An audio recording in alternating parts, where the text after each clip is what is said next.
Saya di sini akan menjelaskan tentang antibiotik quinolone. Quinolone telah ada sejak 1960-an dengan diperkenalkannya asam nalidiksir untuk mengobati infeksi saluran kemih. Quinolone dalam penggunaan modern adalah fluoroquinolone, contohnya termasuk ciprofloxacin dan moxifloxacin. Nah, di sini antibiotik quinolone. Quinolone adalah bakterisida karena menghambat lepasnya DNA yang terbentuk pada proses superkoil. Dengan menghambat DNA girase, enzim yang menekankan DNA bakteri menjadi superkoil.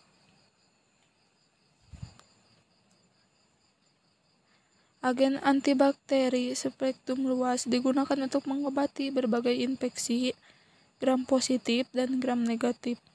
Namun, obat ini paling efektif untuk mengobati infeksi yang disebabkan oleh bakteri gram negatif aerobik. Antibiotik quinolone dapat digunakan untuk mengobati infeksi saluran kemih, infeksi pada saluran pernapasan bagian bawah, moxifloxacin atau levofloxacin, infeksi saluran cerna, kemudian infeksi nosokomial yang berhubungan dengan kateter urin. Nah, yang dimaksud dengan infeksi saluran kemih itu adalah asam nalidiksat dengan cara pemberiannya per oral.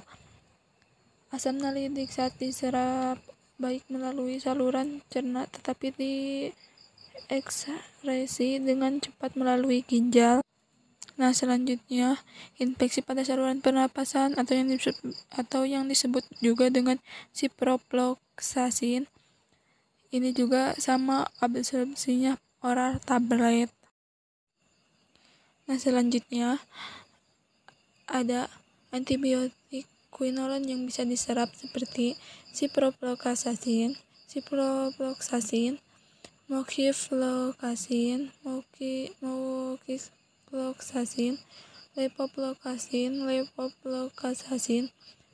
ofloxacin, norfloxacin. Nah, mekanisme kerjanya seperti mengganggu replikasi DNA.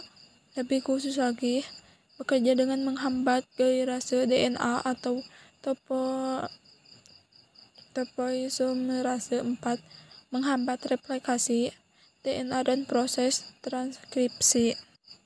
Nah, quinolone sebelumnya memiliki lebih banyak aktivitas melawan topoisomerase 2, sedangkan quinolone generasi selanjutnya memiliki aktivitas lebih melawan topoisomerase 4. Quinolone selanjutnya seperti levofloxacin dan moxifloxacin juga memiliki aktivitas lebih banyak melawan organisme gram positif dibandingkan dengan quinolone sebelumnya. Nah, di dalam antibiotik quinolone ini ada 3 mekanisme utama resistensi bakteri yang dikenal dengan onset resistensi yang cepat. Mekanisme tersebut diantaranya ada yang disebut dengan pompa efflux resistensi yang dimediasi plasmid.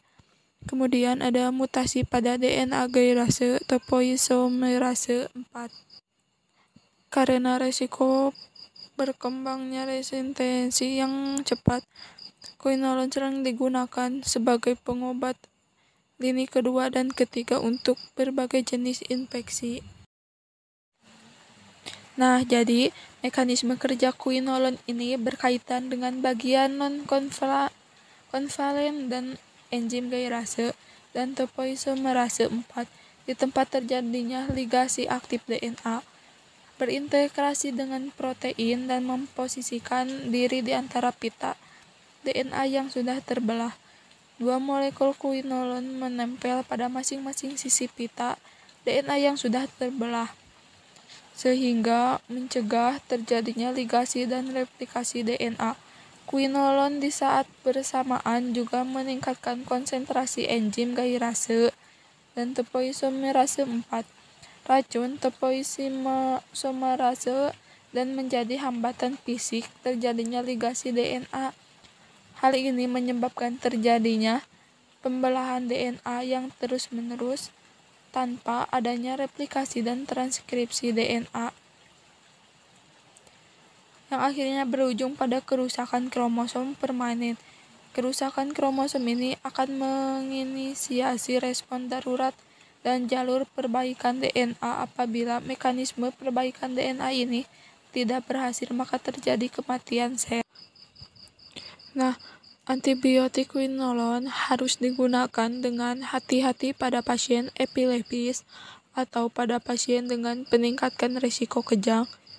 Bahwa obat-obatan tersebut harus digunakan dengan hati-hati pada pasien dengan penyakit kardiovaskuler atau gangguan elektrolit. Keduanya meningkatkan risiko perpanjangan interval.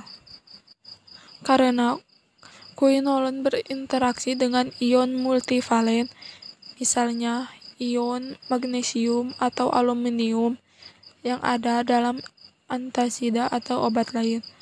Mereka juga berinteraksi dengan produk yang mengandung kalsium, zat besi atau seng. Suplemen atau obat mengurangi aktivitas quinolone